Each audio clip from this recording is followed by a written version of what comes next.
Good morning, everybody. Welcome to Coffee with Jen and Sharon. And Jody! We have a surprise guest today. Yay! I love when we have a surprise guest. Hey, Jody! If you haven't joined us before, you may or may not know that Sharon and I meet every Wednesday at 10:30 to have coffee together, or sometimes it's tea, but that's okay. No judgment. And we talk about whatever's on our minds. And this week, we're talking about holiday-related stuff. In particular, we're talking about activities that you might want to think about doing with your family over the holidays. And the reason we roped Jody in is that Jody has been mounting this incredible parent summit that's free, that you just have to sign up for. Today is the last day you could sign up. So if you haven't signed up for it, we're going to put the link up for you so you can see how to find us. And we have some amazing experts who have been talking to us about how to get ready for the holidays, how to get in the right headspace for the holidays, how to think about how to redo the activities that we would normally do that maybe we can't do because of the pandemic. Things like what kind of advice do experts have about gathering or not gathering together for the holidays? So much great stuff. And Jody has been instrumental in getting this together. So we wanted to tap into her expertise today to talk about what kind of activities we can do with our families, because we're looking at winter coming and a whole lot of togetherness. Yay! Woo! With our teens. I'm pretty excited. I'm pretty excited after we just had a little chat about what we were going to talk about, and there's really a lot of great ideas. So it's gonna be fun. Take heart. Yeah, we have tons of great ideas. And also, I just want to mention, if you don't subscribe to our print magazine, you may not have seen this, but we have a print magazine that just came out for November, December. And in this, we have a whole lot of great ideas for the holidays. And if you don't subscribe, the only way you can get this right now is if you join the summit. You'll get a download to the online version of this, and it has great ideas about things you can do with your family for the holidays and how to celebrate. So that's another way you can much more. And a lot more. And not just holiday stuff. There's lots of other great content in there too. So, and Sharon is our print editor for that. So kudos to Sharon. So without further ado, we are going to give you some great ideas for how to connect and do things with your family this holiday without killing each other. Right, ladies? Always the goal. Okay, so they kind of came into buckets. And the first bucket of things we're going to talk about is what you can do outdoors. So I'm going to give you mine real quick, and then I'm going to move it over. I think this is the year that we are going to enjoy a lot of outdoor holiday displays. I mean, every year we enjoy as a family riding around and looking at the holiday displays. But I have a feeling that because of the pandemic, people are going to kick it up a notch. So I want to have an activity where we just get in the car and get cozy and maybe get some cocoa in our mugs and go drive around and rate everybody's holiday displays, like rate my Skype room, but for outside. So that's one item on my list. Jody.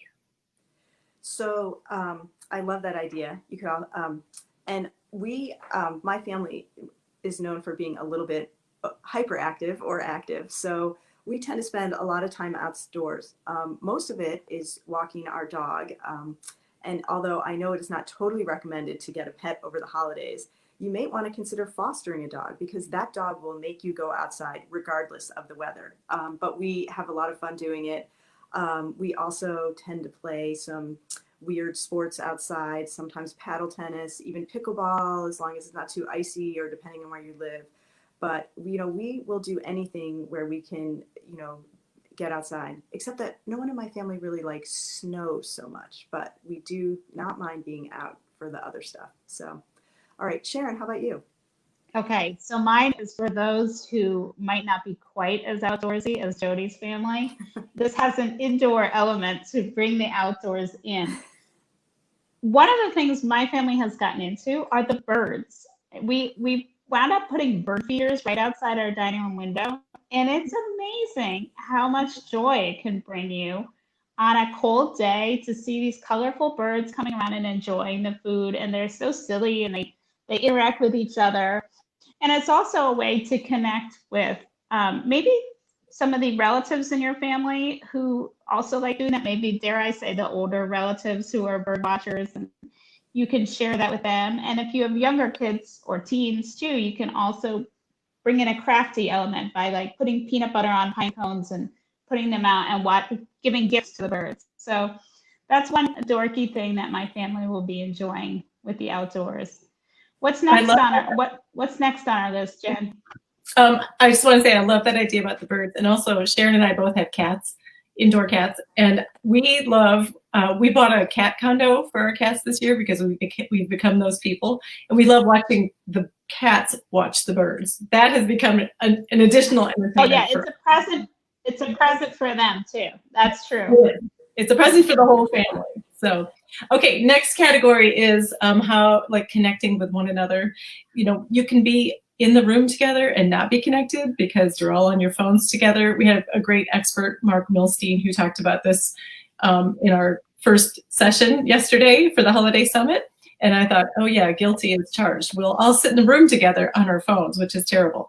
So how can we connect more intentionally? And one of the ways I think that we could try to do that and still, you know, keep our teens interested is meeting them where they are, which is they know all about these great online games, like Among Us is a fun one they like to play.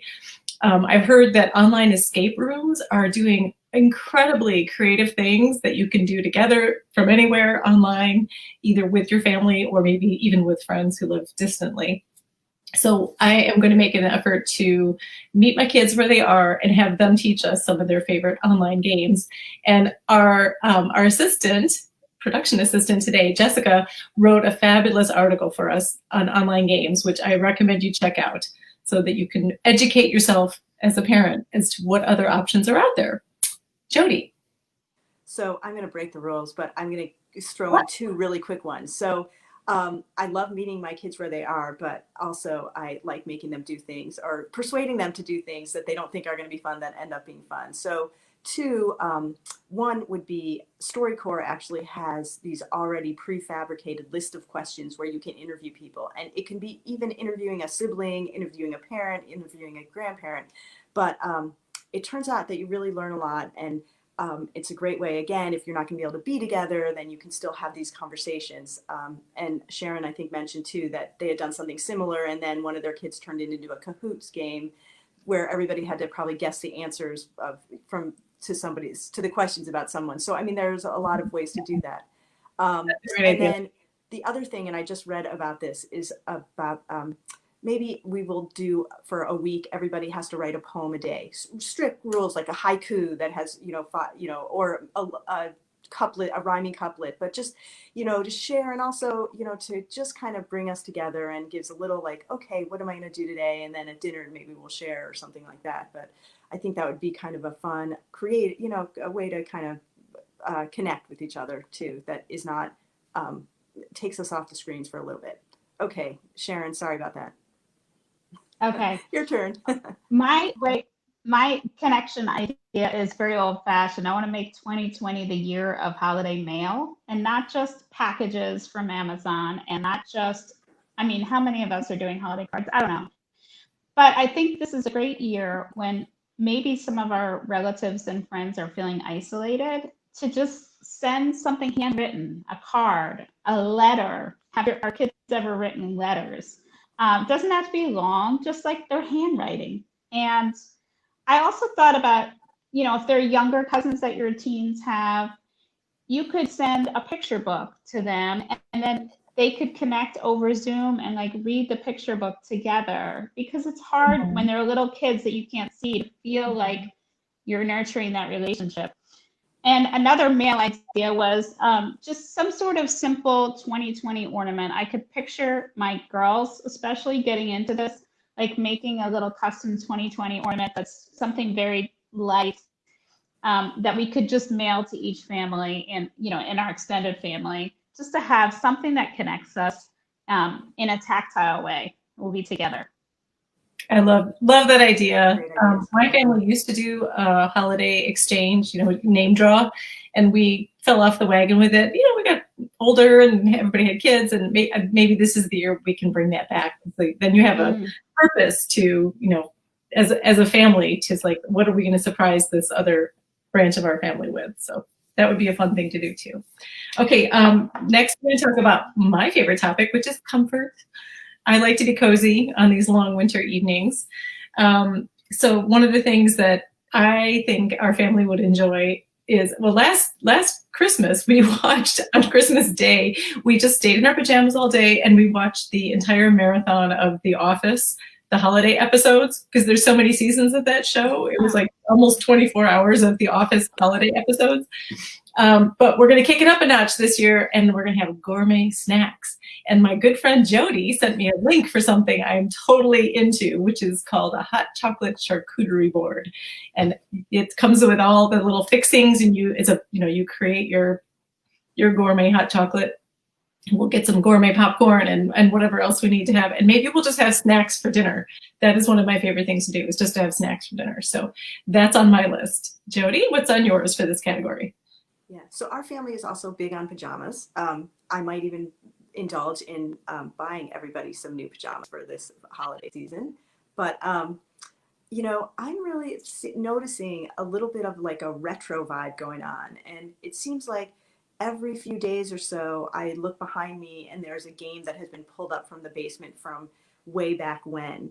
And so I'm actually, thinking of having, a couple really like retro game nights. And when I say that, I have older kids, actually young adults, even finding Candyland or something, because I think too, there's this thing that, sometimes when we're, going through a hard time, we are nostalgic and we reach back. And so I can just see, there's just some comfort to it. Just like, oh, we used to play this. It was so fun. Or even like Battleship, the actual one with the pegs that used to be all over my floor. Hungry, Hungry Hippo. Some of those ones that, just real throwbacks.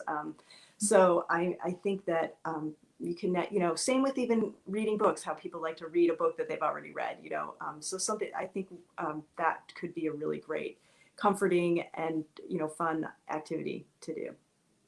Sharon, how about you? Well, I think this is the year to go all out, much like with the holiday lights. It's the year to go all out on baking and cooking, like the thing that takes the extra time, because there's going to be those days during the holidays when we would normally be busy with visiting for hours and hours with family. So this is the year to do the elaborate icing and decor and make the cake and decorate the cookies. And we've even made homemade marshmallows, which you can do. That's a thing. And it would go well with Jen's charcuterie board. Yeah, do you want to drop some off my house? I was just thinking the same thing. Like, if you need samplers, we're over here. Yeah. I could do that.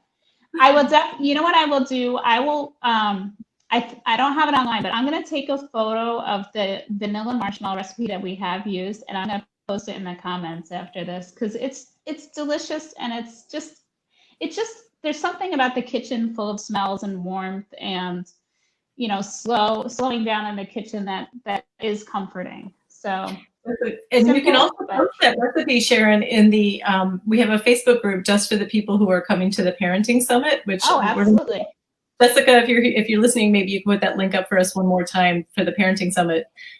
There is a Facebook group I forgot to mention that you can join if you join the summit. It's free.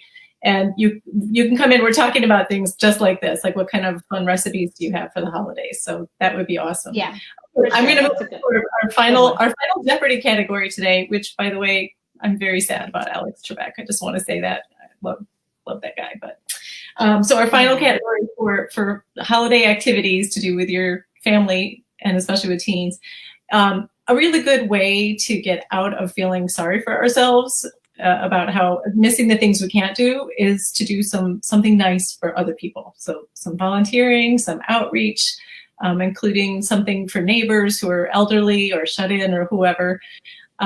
So I don't know if you're familiar with the concept of booing people for Halloween, which is where you surprise people by leaving treats on their doorstep.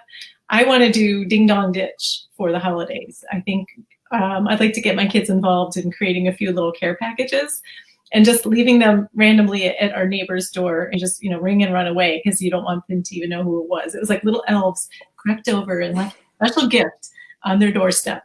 And we have a couple of elderly neighbors on our street who are probably not going to be getting a lot of visitors this holiday season. So for them in particular, I think it would be a fun little surprise. So that's what I have up my sleeve. Jody?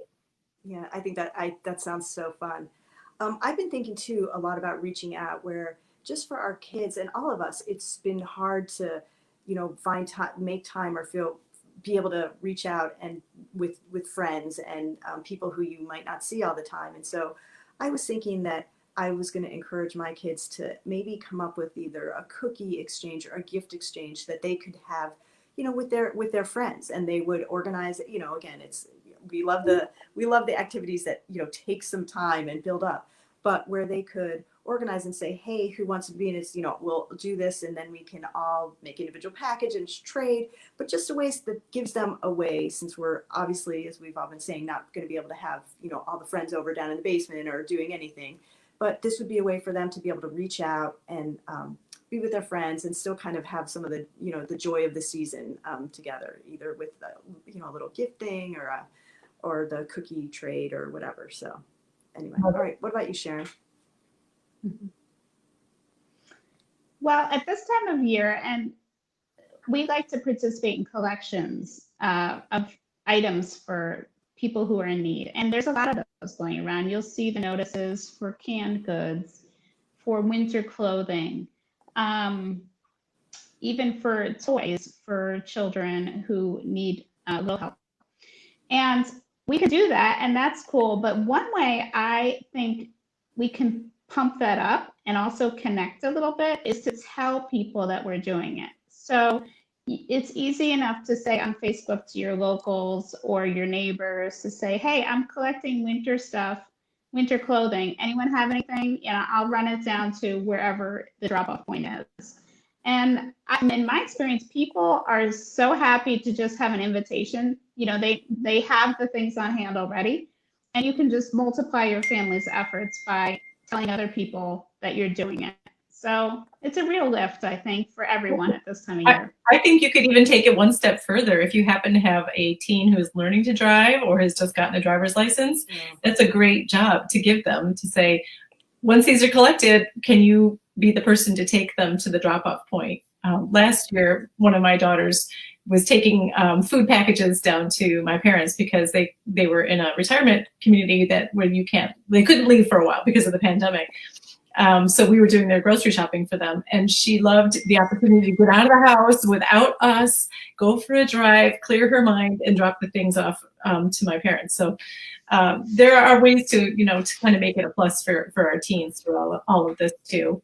So those are some fabulous ideas, and like I said, many, many more to share with you. And I also want to just give a shout out to, we have somebody who's been following along with our conversation, and I apologize if I don't pronounce it right, but Chevy. Thank you for joining us this morning and for giving us some feedback on these ideas. We'd love to connect with you more on this. So again, join us over at the Parenting Summit. It's the last day to sign up if you want to join us. And the sessions are pre-recorded, so you can watch them when you want, but they're only available till Friday at noon, and then they poof. So don't delay if you want to get in on some more good stuff. And join us back here at 10:30 every Wednesday. Sharon and I are talking about some crazy stuff, and who knows, Jody might come back and join us. So thank you for Thanks joining for having us, me, Jody. you guys. It was so fun. We love having you, Jody. Okay, take care, everybody, and happy holidays.